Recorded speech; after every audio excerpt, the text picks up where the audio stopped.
Hello, everyone. Thank you for joining this LinkedIn Live on sustainability in procurement. A warm welcome to the ones that are joining live, as well as all the ones that will be watching the video recording, as this event is going to be live on LinkedIn, on YouTube, and on Facebook. So we're going to introduce ourselves in a moment, so you will find out who is with me today. We can see the smile face of Victoria with us. But first of all, we want to understand a bit more about our audience. So it will be great if you use the chat. StreamYard gives you a chat box on the right side of your screen. So great opportunity to tell us maybe from where you're connecting. So we have an idea whether we have more Asian. You see in the background of Victoria, Singapore. In my background, you see the small city of Nyon in Switzerland. So that's quite a different landscape behind us. And let's see who do we have with us. And first one is Tony. Hello, Tony from Basel, Switzerland. Delighted to reconnect with you again.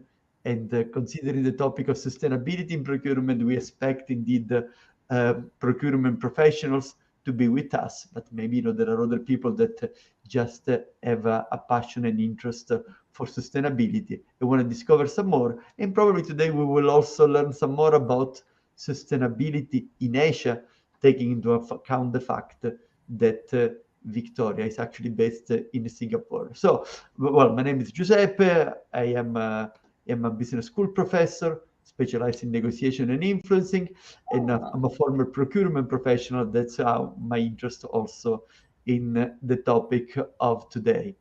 And how about discovering some more to our special guest today? Victoria, can you say a few words to our audience? Yes, hi everyone. Giuseppe, absolutely delighted and humbled that you've invited me on this podcast. A little bit nerve-wracking, really, really excited though. And I am also really heartened as I see the people coming up. I see Graham, my friend Graham. I see Matt. I see Eric. I see quite a lot of people from previous colleagues, friends, people who I deal a lot with in procurement, in sustainability, and indeed in Asia. So great to see some familiar faces here, because otherwise it's a bit nerve-wracking, I tell you, Giuseppe, because I'm thinking, am I talking to you or am I talking to other people? Because I can't actually see them, it's just you and me talking. Okay, a little bit about myself. So I have been in procurement over 25 years. And please don't calculate my age.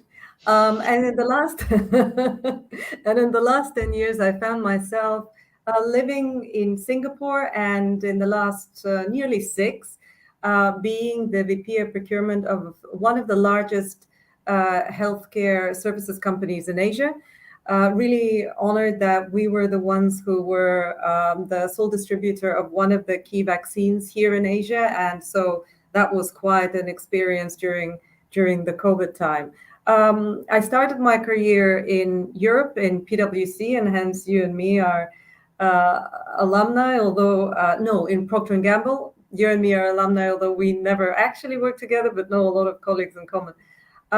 Worked there, then moved to work for PwC, and then worked for one of the largest UK banks, Barclays Investment Bank. That brought me to Singapore, and then found myself working actually as a part of a sales and value engineering organization in SAP, selling one of their procurement solutions, which I would recommend everybody does, having as a procurement professional a stint in sales. That humbles you as well and realizes what the other side of the table is doing. So to your negotiation kind of bread and butter, Giuseppe. And then was asked to join this organization where I've been nearly 6 years. So a little bit about me. Exactly. Now you're leading the procurement team at Zuellig Pharma. Fantastic. Now, the topic, sustainability in procurement. I don't think we should start with what is sustainability. This is already widely written about and understood. I would like to ask you, as the head of a procurement of a healthcare service company in Asia, what is the sustainability landscape in Asia? The sustainability landscape in Asia is hugely complicated.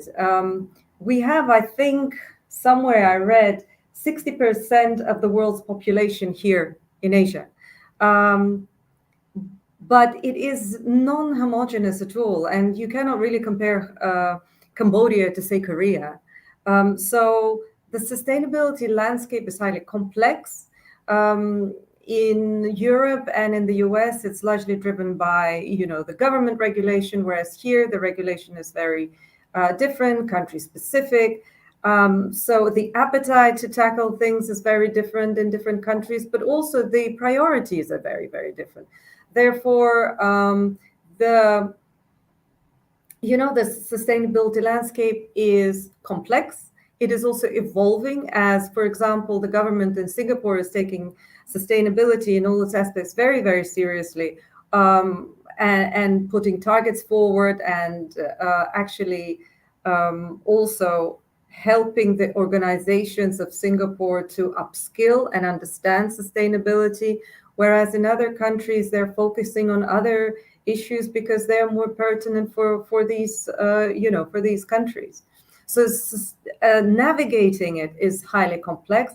And plus, as you know, Giuseppe, sustainability is a huge topic in itself, because sustainability doesn't only encompass for us green procurement or reduce, recycle, and reduction of greenhouse gas emissions and scope 3. It's actually also about ethics, cybersecurity, workers' rights, now circular economy, protection of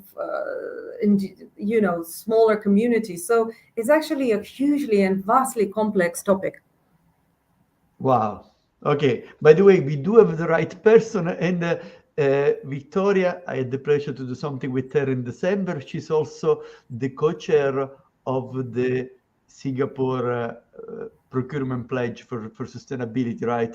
I don't know if you want to say a few words about this, also because we do have somebody from Singapore joining us. Maybe there is somebody that may be interested in what you're doing in Singapore to promote the sustainability thing.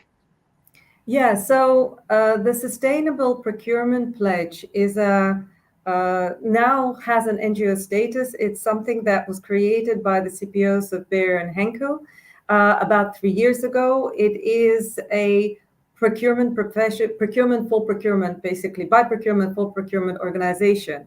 And I'm the co-chair together with a gentleman, a Singaporean gentleman. We've launched our chapter back, I think, summer last year.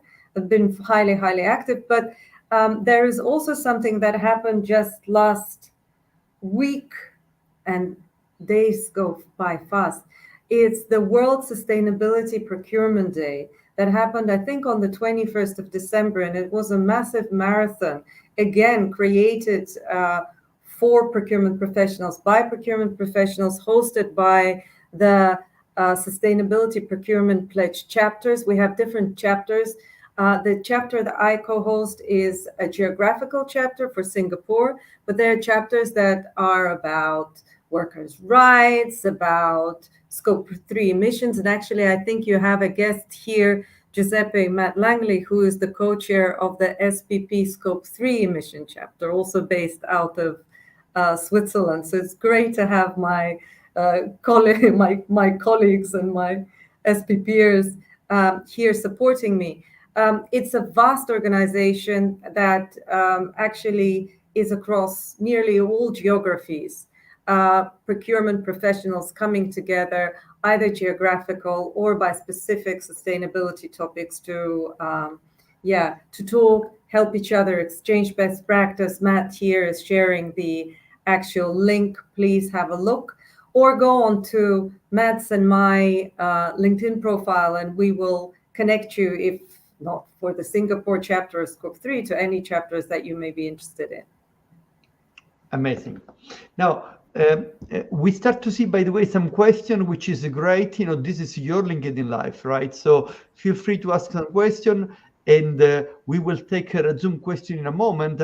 But first, I wanted to build what you were mentioning before, the environment that you described in Asia. I mean, how do Pan-Asian leaders like yourself drive sustainability in this context? I can only speak about my journey, although I did talk about with quite a lot of my colleagues to understand what they were doing. So in terms of the driving sustainability, I think a lot of the important thing is, and a little bit again about the company that I represent from a procurement perspective, we are a truly Pan-Asian company. We're based in 14 markets in Asia. So for us, sustainability is created here, understanding our key, risks, understanding what our clients and customers want, and then looking at best practice, creating what we believe are the most pertinent actions to address, the risks that we see. I think I am a little bit at a disadvantage as compared to major international organizations or organizations that are anchored, say, in Europe, because we do not have, as I said, these strong government regulations. And as a result, it's not that easy. You cannot just follow a structure that's been created and that your suppliers and customers understand so well. Here, there's a lot of supplier engagement required to even explain why we're doing that. And, a lot of, maybe for the benefit of the listeners who are here from Europe, a lot of my suppliers are grassroots suppliers, small companies that are anchored, we're talking about the Philippines, Taiwan, Cambodia, Thailand, and they're asking, why should I follow European regulation? What's in there for me? It's so confusing. I mean, this is not my priority. So a lot of supplier engagement needs to happen, explaining, selling, understanding, leaning in about why we're doing that and how does it benefit them. And actually the same thing we have to do with our colleagues, because our colleagues are also anchored in these countries and are saying, during these times of exceptional cost pressures, inflation, rare supply, why should I prioritize sustainability? Even for us, we have this, I've hosted my company's leadership summit. And one of the things that my team is asking me, what should I prioritize? Should I prioritize sustainability or should I prioritize cost savings? Because a lot of sustainability that that comes with a perceived on cost. So there's a lot of very interesting things here. I mean, so supplier engagement is huge. Your own employee and colleague engagement to explain why we're doing that and creating human stories, but also the networking. And this is where I, Giuseppe, wanted to bring out the SPP, because the networking of like-minded procurement individuals finding each other and exchanging ideas and building upon them that the SPP delivers is unique and second to none. And this is where also we get courage from each other, because when times are tight and you run out of ideas, and you start getting depressed about the vastness and complexity of the topic, people come and say, this is what I've done. This is how I've eaten the elephant piece by piece. And that helps, and that gives a lot of emotional support also for us leaders who are trying to implement it here. Fantastic. By the way, we have the link on the chat to the Singapore chapter, and we work together in December on how can you influence internal stakeholders, let's say, to work on sustainability when you are confronted with all this kind of pressure, like Tony says, okay, cost saving versus sustainability. How do I get people to focus on this one in the current context? Great. Now, there are lots of questions. So how about leaving the floor to one of the questions? We start with Razu. Asian countries have their own unique cultural perspective on sustainability, which can impact procurement decisions. For example, in some Asian countries, there may be more of a focus on social sustainability and labor practice, whereas, for example, in the US, there may be more of a focus on environmental sustainability. It's a comment, actually. It's not a question, it's a comment. I think, that it resonates with the audience. Yeah, that's a good comment. Now we have Razum telling us some more. So let's continue. Let's see. Procurement leader in Asia may need to extensively work with internal and external stakeholders, such as sustainability teams, supplier and customer, to drive sustainability in procurement. They may engage in multi-stakeholders initiatives such as the Industry Association Sustainability Network to share best practice and drive collective action on sustainability, while explaining priority like cost saving versus sustainability and giving the long-term picture. I don't know if you want to comment something, Victoria. I think this is all really right, Razum, and I hope I'm pronouncing your name correctly. I think the crux of the matter is not the what to do, but the how to do it. And I guess this is where, as you yourself written, having the anchorage in sustainability networks, as well as the non-government organizations and interest groups, and the exchange gives so much help and encouragement to do it. And it's a learning by doing exercise. But a lot of it depends on the language that you use towards and the respect you give towards your suppliers and your internal stakeholders. And I tell you, I give you two examples. One of the examples is workers' rights, workers' audits. Now with the German Act, this also, of course, is coming to Asia. And we're trying to understand how to implement it. Some companies who are anchored in Asia have been international companies. In the garment industry, I would say mostly have been very, very strong at already doing workers' audits, and some we are in the services industries, we are finding our feet there. But, I was able to find through an NGO, who I will mention, they're called Mekong Club, and I have a huge respect for these individuals who are based in Hong Kong and really developing practices to eradicate modern slavery in Asia on Asian terms, and interpreting the US and European laws to actually not penalize the communities here. Because here in Asia, we can, for example, work till 9 o'clock, till 10 o'clock. It's nothing. It's not bad, but it's just making sure that there is the right overtime, etc., etc. So Mekong Club is absolutely awesome.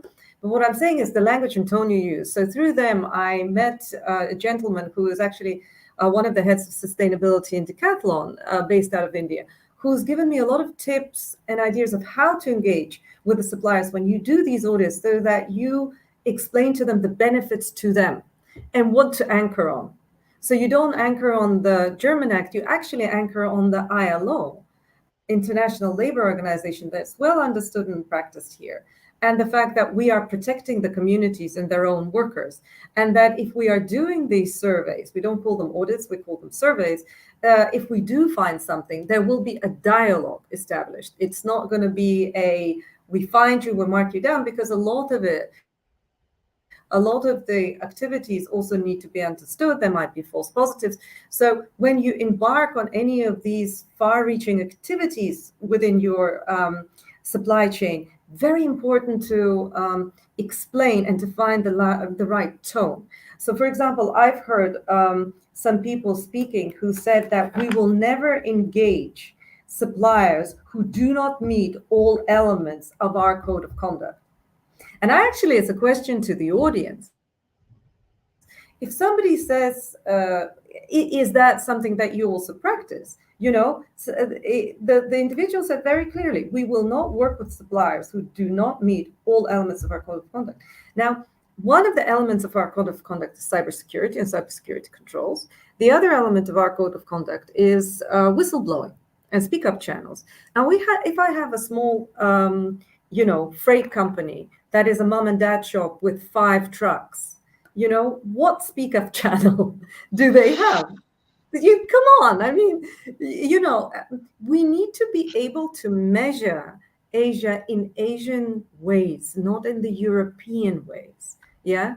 And we should still bring and explain what we're trying to do, the essence of what we're trying to protect the people through this whole element of sustainability, but not, if I may be a little bit crude, ram down the policies and procedures like for like that we have in Europe and the US.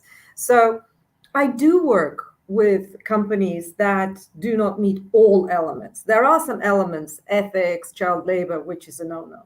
But if they don't have a whistleblowing, if they're a five-man band that don't have a whistleblowing platform that is externally managed, I am not going to prevent them from working with me, but I'm going to explain to them what I require from them, which requires much more work from my side.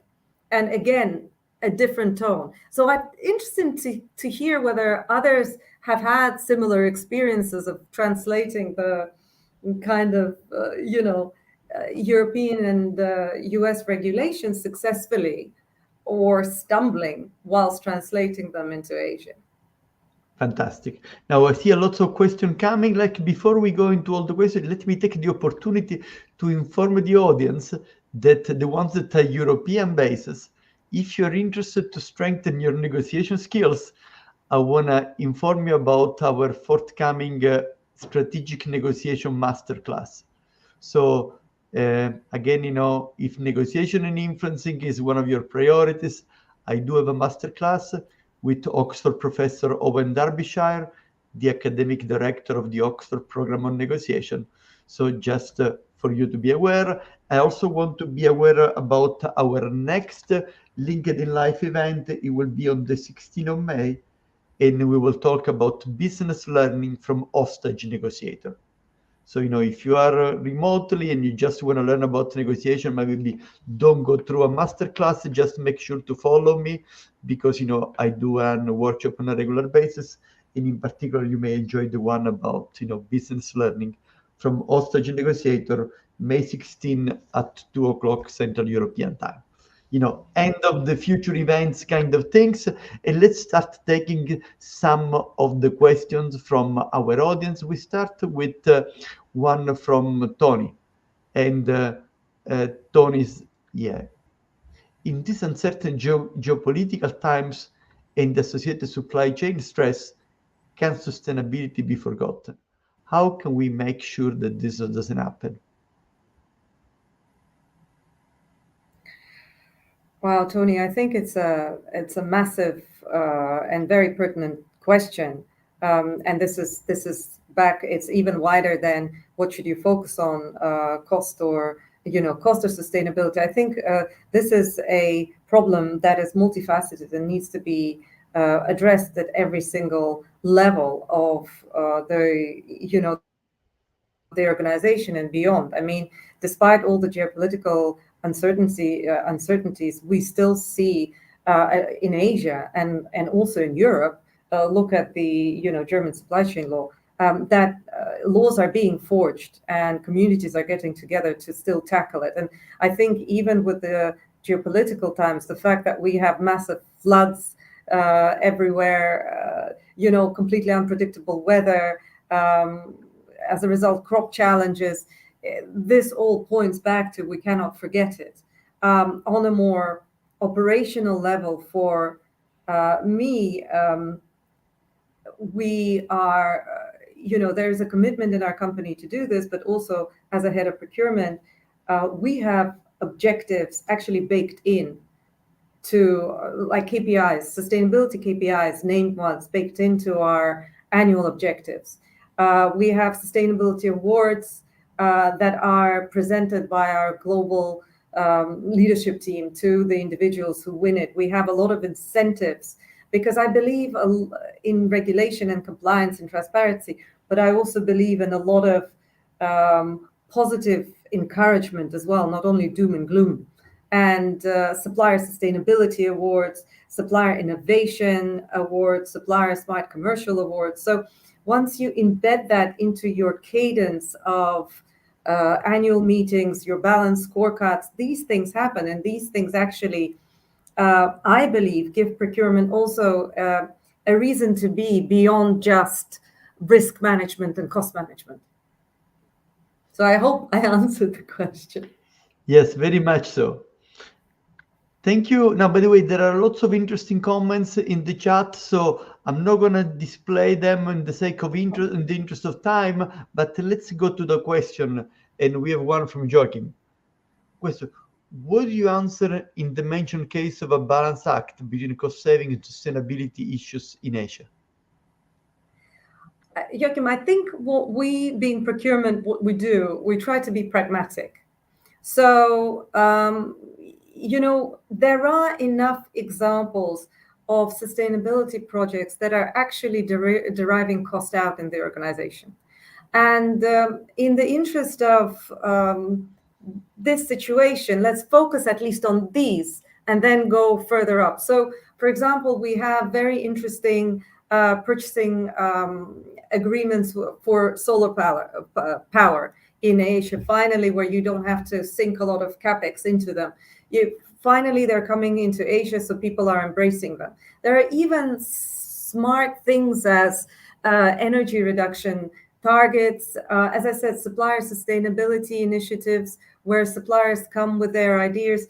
I have actually some list, because that question comes up all the time. So at one point, I canvassed the company, and we came up with about 40 sustainability ideas that were cost out.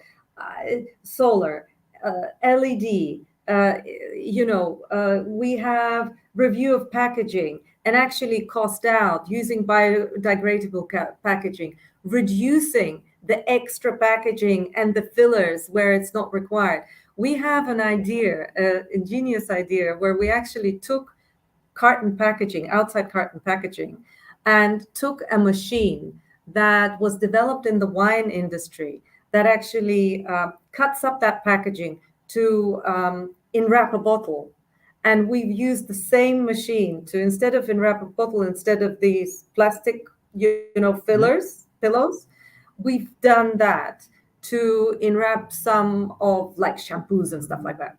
So, and that saved costs, and that actually made some of our customers smile, and there is so much ingenuity that we could do. But more seriously, constantly looking at optimization, efficiency, digitalization. The debates that I have with my marketing organizations who are embracing digital events, it's also a big tick for sustainability. A lot of things we do, we sometimes forget that they have a positive impact on sustainability. Video conferencing. Oh, and even like I'm actually now in complete darkness in my office, 7:28 p.m. And I have a big sign just in front of me, think green, switch off your lights. I mean, on every single level, you can have sustainability cost out ideas, solar lighting, solar paint, all sorts of things, depending on your industry. Recycling, we have route optimization, because well over 30% of my cost, addressable cost is actually transportation. So there we do huge amounts. It's not only like batteries and green vehicles. It's actually optimizing and filling up and right sizing the vehicles. So loads of things, and they are cost out exercises. So I hope I've answered the question. Hit a nerve there, because I have a lot of examples. Fantastic. Now we have also lots of questions. So just, on the sake of time, we don't want to make the event too long. So let's quickly go through the different questions so that we address the question from our audience. And at the same time, we're not going to keep you too long on this LinkedIn Live. Let's see what's the question from Razum. How does a CPO make sure their procurement strategy aligns with the organization's sustainability goals? And what practical steps can he or she take to prioritize sustainable sourcing and reduce environmental impact? Okay, a 1 minute or less answer to that is when I started on the sustainability journey with my organization, we were actually a major distributor to a lot of the multinational companies who were asking us what our sustainable procurement practices are. And when I came in, we didn't have a lot. Yeah. So I started creating policies and procedures back 2018. And then what followed in 2019 was a real review of the organizational top-down sustainability goals. We have collaborated with an NGO that really mapped out our key risks, parallel trade, cybersecurity, et cetera, and then dedicated which ones were the buckets that the organization was ethics, you can imagine, with healthcare practitioners and with drugs and everything. Sustainable procurement was one of the pillars, not the primary, but the secondary pillar. And then what I had to do is reorganize my whole KPIs, policies, and procedures and engagement to fit into the organizational sustainability goals that were then being developed. So we did a parallel take on it, and it was actually very worthwhile exercise. So my recommendation to you, by now, most organizations should have a sustainability team that absolutely every CPO needs to engage with and be even part of the wider team. And I am with my head of sustainability. We have a very, very good supportive relationship with each other because we're supporting each other in the organization. So I recommend that. In the absence of it, if you don't have a sustainability organization, do what I did. Google a lot, speak to a lot of people, use like Lego IKEA as an example, and create your policies and procedures. Yeah. Fantastic. By the way, the people in the chat, they're helping each other a lot, sharing ideas and sources of things that I'd you can love look to at. see the chat. I'd love to see. But let's take the next question. It comes from Elena. In Italy, we use EcoVadis platform to select supplier from a sustainability point of view. Do you know it? What do you think in the case? What do you react if strategic supplier does not apply questionnaire on sustainability? Okay, so Elena, thank you so much for your question. I had a big debate on this with a lot of people who are here in the audience, including Matt. I do know EcoVadis. It is a very known platform. It's a platform that's widely recognized. And also, but there are some limitations, like with every platform. For me, the biggest limitation of EcoVadis is that if you want to have a more sophisticated group-wide assessment of your suppliers, then either you, in form of credits, or the supplier has to pay in order to answer the sustainability questions. Now, that might be good if your suppliers are mostly listed major multinational organizations. If your suppliers, like mine, 90% of them are grassroots smaller companies, that becomes a problem. Or you have to pay considerably for them to go on to EcoVadis. Therefore, I've chosen a different platform.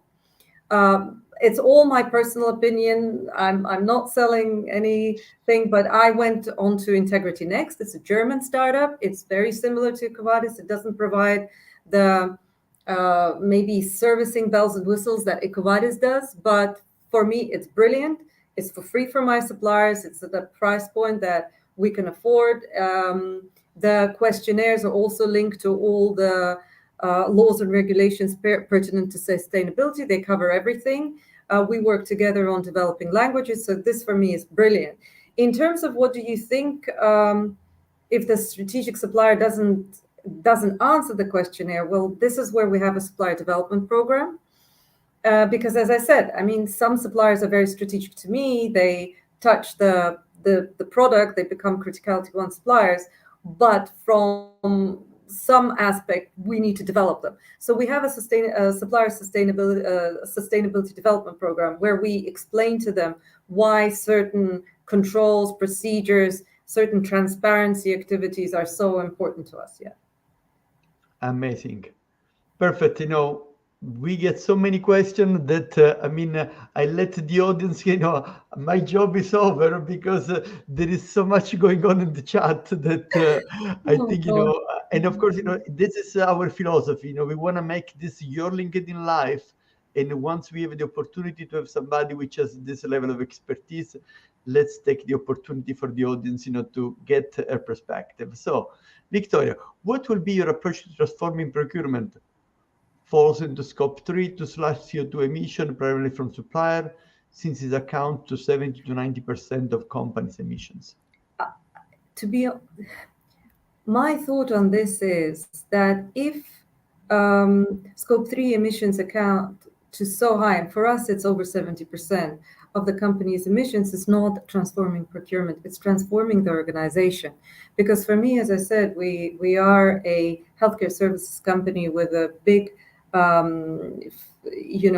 big supplier pool of transport suppliers, it is not only procurement's responsibility to transform, it is actually the whole company's, and we hold hands with operations and transport and the value engineering and excellence departments, because it's a whole company-wide effort. And I give you an example. If you want to really transform and reduce your scope 3 emissions, you have to look at your suppliers and the way they, for example, deliver your products. In order to look at that, you need to create a wholesale digital strategy that encompasses your IT, your operations, your warehouse, as well as your suppliers and your IT suppliers, by the way. Yeah. So it's not only about transforming procurement, it's enabling procurement and the others to speak the same language, to row the boat in the same direction. This is, I think, the biggest challenge. Everybody needs to make sure they prioritize this, not only procurement. So that's my take. Fantastic. Let's take one more question from Vicente. Maybe I arrived a bit late, but is regulation possible in sustainability supply chain? What's the next step? Then, there is a link to a report that shows that we suppose we are to the free will of our company in good results examples. Vicente, it would be absolutely awesome to have regulation. Regulation drives behavior and drives compliance. That is absolutely sure. I think what we were saying here, the reality is that the regulation in Asia isn't homogeneous. So in the absence of that, a lot of the major NGOs are leaning into the big corporations of Asia to derive change. So if you look at the CDP report and the CDP supplier engagement rating, the reason why they've created it and why they're doing it is they believe that actually the companies are responsible to influencing their supply chains, not only the government. So they're using a two-pronged approach. Whether it's right or wrong or how to do it better, I'm not in the position to to debate here, but it does work to an extent. But I agree. I mean, regulation would be a natural choice to drive homogeneous progress. But the governments decide what their priority is, right? And we have to respect that. Fantastic. Listen, there is so much richness in the chat. So do have a look at the different comments that you find on the chat, because you will find some extra wisdom, some links, etc., that may give you some more insight. So I think for the sake of the time, I'm feeling I'm missing half of the chat. I think we are making a longer event, but it was worth it because of maybe one last question to close, and making it more personal. I mean, what is your personal sustainability proud moment? Oh, Giuseppe, thank you so much. So first, I'm feeling like I'm missing half of the chat, seriously, because there's so many conversations going and I would love to be part of it. So Giuseppe, this is so awesome. I hope that we can transport some of that energy and interaction into some other event, or even invite you back into SPP, because maybe we can host another open SPP forum on a platform that allows, people to freely speak. Now, my proudest moment is actually co-chairing and founding the Sustainable Procurement Pledge together with Benjamin. We and Nina is there. She is an awesome key member of the chapter that we have here in Singapore. Why? Because we found each other. We found and we are supporting each other. We are understanding what is needed at a grassroots level, the education, the best practice, the knowledge sharing, the creation of protocols, and this is what we're doing. I also want to tell anybody who's interested, we have a super exciting talk coming up. Actually, Matt, who is here as well, and the co-chair of the Scope 3 chapter of the SPP, is going to come and talk to us in Asia about how CBRE and others have been reducing scope 3 and engaging with their huge and complex supplier pool. So he was talking about EcoVadis as one of the tools, but I cannot wait to hear Matt speak and share what he, Apple, and others are doing in this, because it's a really large scale thing.